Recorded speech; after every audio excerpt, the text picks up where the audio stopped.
Dogs सिर्फ पालतू जानवर नहीं है, बल्कि वो हमारे साथी हैं और हम एक दूसरे पर ट्रस्ट करते हैं। डॉग्स को उनकी लॉयल्टी, अनकंडीशनल लव और इंटेलिजेंस के लिए जाना जाता है और इसीलिए ये हम इंसानों के इतने करीब है। लेकिन ह्यूमन और डॉग्स के बीच ये बॉन्ड बना कैसे?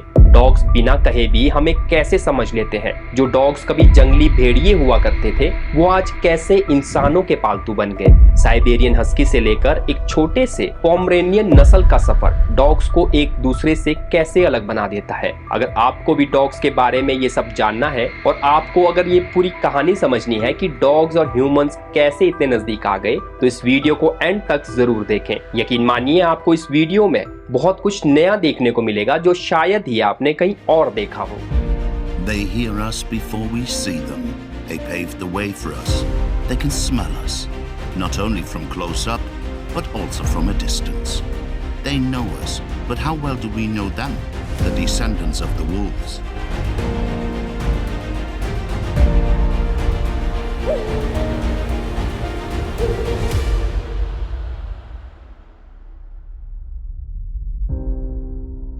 इंसान और कुत्तों का रिश्ता हजारों साल पहले शुरू हुआ था। माना जाता है कि 15,000 साल पहले इंसान और भेड़िए ने एक साथ रहना शुरू किया था।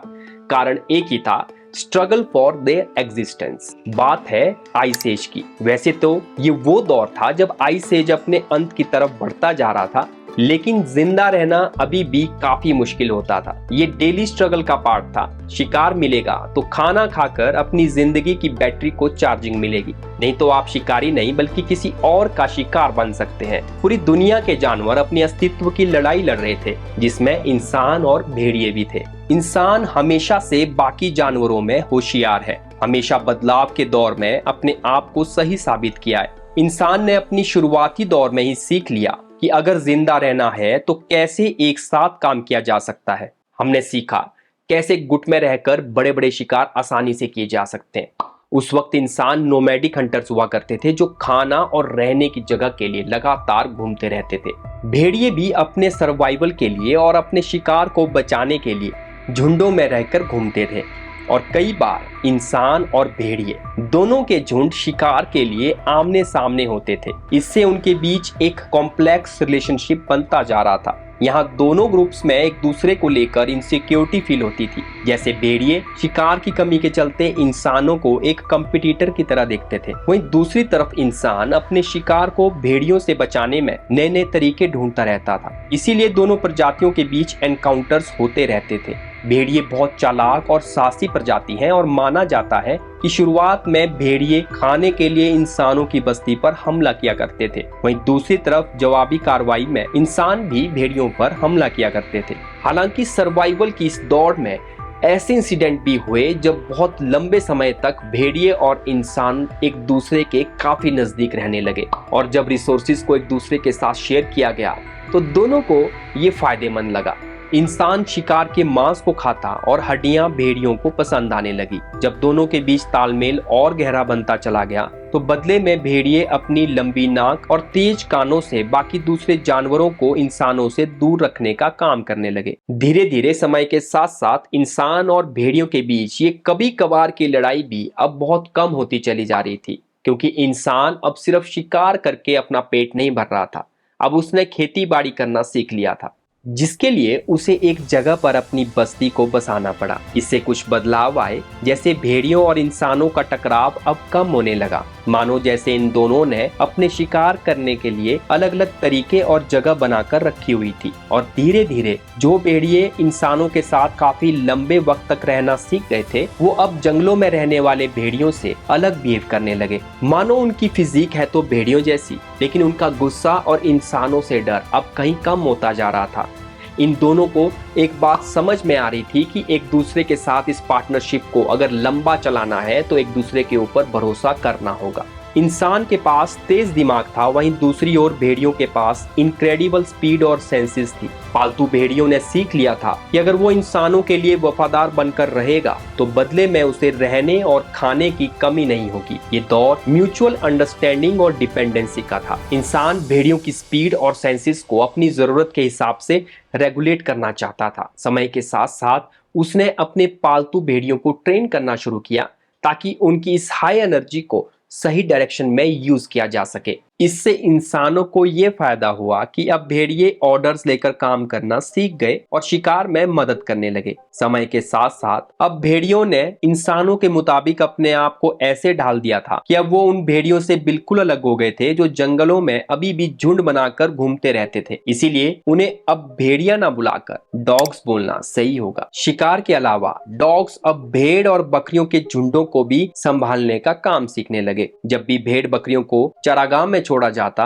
डॉग्स उनके झुंडों को बहुत ही रिस्पॉन्सिबिलिटी के साथ कंट्रोल करने लगे। डॉग्स के ऊपर इंसानों की डिपेंडेंसी इतनी बढ़ गई थी कि दुनिया के बहुत अलग अलग इलाकों में अब डॉग्स को इंसानी रहन सहन का हिस्सा बनाया जाने लगा। सोचिए, अगर डॉग्स भेड़ बकरियों को संभालने का काम नहीं करते तो ये इंसानों के लिए कितना मुश्किल और टाइम कंज्यूमिंग होता। इनकी जनरेशन भी जैसे जैसे डेवलप होती जा रही थी, डॉग्स में भी इंसानों की तरह चेंजेस आने लगे, क्योंकि डिफरेंट क्लाइमेटिक कंडीशंस और ज्योग्राफी की वजह से डॉग्स भी अपने आप को अडेप्ट कराने में लगे हुए थे। ठंडे इलाकों में साइबेरियन हस्की और मालाम्यूट जैसी ब्रीड्स इवॉल्व हुई। हार्श विंटर्स के बचाव के लिए इनकी स्किन पर काफी ज्यादा बाल आ गए।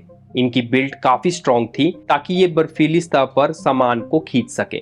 वहीं दूसरी ओर गर्म इलाकों में ग्रे हाउंड और सलूकी जैसी ब्रीड्स इवॉल्व हुई। इनकी दुबले शरीर और लंबी टांगों की बनावट ने इन्हें बहुत ही तेज शिकारी बना दिया, जो काफी देर और बहुत दूर तक लगातार बिना थके दौड़ सकते थे। माउंटेनियस रीजन में बर्निस माउंटेन डॉग और सेंट बर्नार्ड जैसी ब्रीड्स देखने को मिली, जो इंसानों का बहुत ही चैलेंजिंग एनवायरनमेंट में साथ देते थे। आज डॉग्स की इतनी तरह की ब्रीड्स के पीछे सिर्फ क्लाइमेटिक कंडीशन का हाथ नहीं है, बल्कि इसमें इंसानों का भी बहुत बड़ा रोल रहा है। माना जाता है कि समय के साथ साथ जैसे जैसे इंसान ने पृथ्वी के एक पार्ट से दूसरे पार्ट पर माइग्रेट किया, तो अपने साथ अपने डॉग्स को भी साथ ले जाता रहा। जैसे डाल्मेशियन ब्रीड क्रोएशिया में डेवलप हुई, जहां इसका यूज गार्ड डॉग्स की तरह किया जाता था। उन्हें घोड़ा गाड़ी के साथ साथ चलने के लिए ट्रेन किया गया था। उनके रंग की वजह से उन्हें घोड़ों के बीच छुपे रहने में मदद मिलती थी। आपने पूडल डॉग्स को देखा ही होगा, उनके कर्ली हेयर्स बहुत अलग दिखाई देते हैं। उन्हें बर्फीले पानी में जाकर शिकार करने के लिए ट्रेन किया जाता था। उनकी मोटी फर उन्हें ठंड से बचाने में हेल्प करती थी।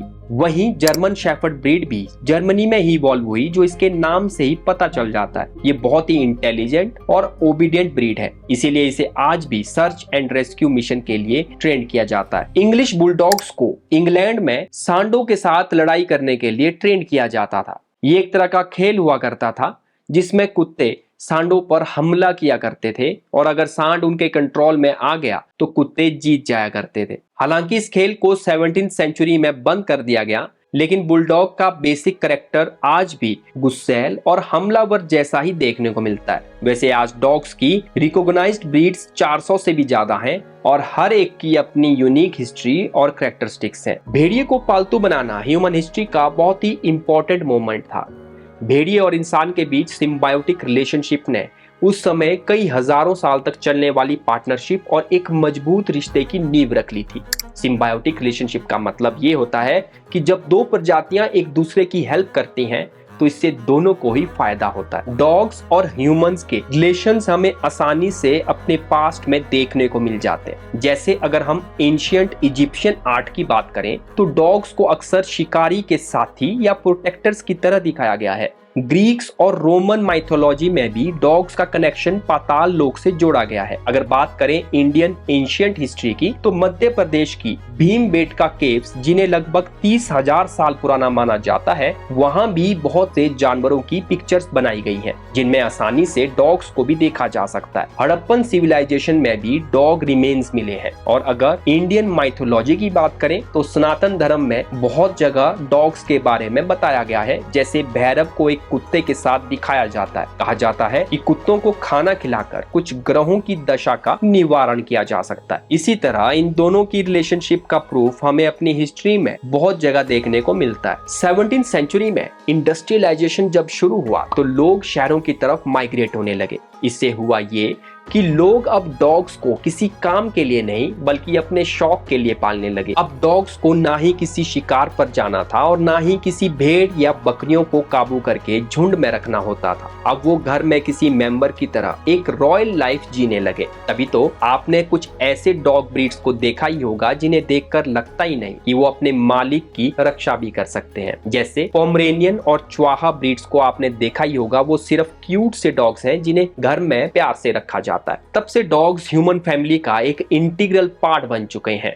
क्या आपको पता है कि डॉग्स एक्चुअली में हमारे इमोशंस को सेंस कर पाते हैं। ह्यूमंस और डॉग्स की रिलेशनशिप इस तरीके से डेवलप हो चुकी है कि कुछ एक्सपर्ट्स ये मानते हैं कि डॉग्स के साथ बातचीत करने से स्ट्रेस रिड्यूस होता है, ब्लड प्रेशर कम हो सकता है और यहाँ तक कि हमारे इम्यून सिस्टम को भी बूस्ट कर सकता है। डॉग्स उन जानवरों में से एक है जो अनकंडीशनल लव, एक ट्रू कंपेनियनशिप और एक सेंस ऑफ पर्पस देते हैं। हमारा दिन कैसा भी हो, जब ये हमेशा की तरह अपनी पूंछ हिलाकर और भौंक कर अपनी खुशी जाहिर करते हैं तो ये प्यार पूरी थकावट दूर कर देता है। इसीलिए डॉग्स पूरी दुनिया भर में मोस्ट पॉपुलर पेट्स हैं। डॉग्स आज प्रोटेक्टर्स और कंपेनियंस की तरह अपना रोल निभाते हैं। ये शुरुआत शिकार और बचाव से शुरू हुई थी और आज वो अपनी इनक्रेडिबल एबिलिटीज के साथ रेस्क्यू और ट्रेन ऑफिसर की तरह काम करते हुए नजर आते हैं। अंधे लोगों को गाइड करने से लेकर एक्सप्लोजिव्स को डिटेक्ट करने तक डॉग्स आपको हर जगह नजर आएंगे, जहां भरोसा एक सबसे बड़ा फैक्टर होता है। सोचिए, अगर इंसान दूसरे जानवरों की तरह डॉग से भी दूरी बनाकर रखता तो उनकी वजह से ना जाने कितने रेस्क्यू मिशंस में जो लाइफ बचाई गई है वो शायद आज हमारे बीच नहीं होते। अपने इतने सारे कॉन्ट्रीब्यूशंस देने के बाद भी उन्हें आज के मॉडर्न वर्ल्ड में चैलेंजेस को फेस करना पड़ता है, जैसे ओवर पॉपुलेशन और नेचुरल हैबिटेट्स का नुकसान होना। ऐसे इश्यूज हैं जो काफी सीरियस हैं और इनके लिए घातक भी साबित होते हैं।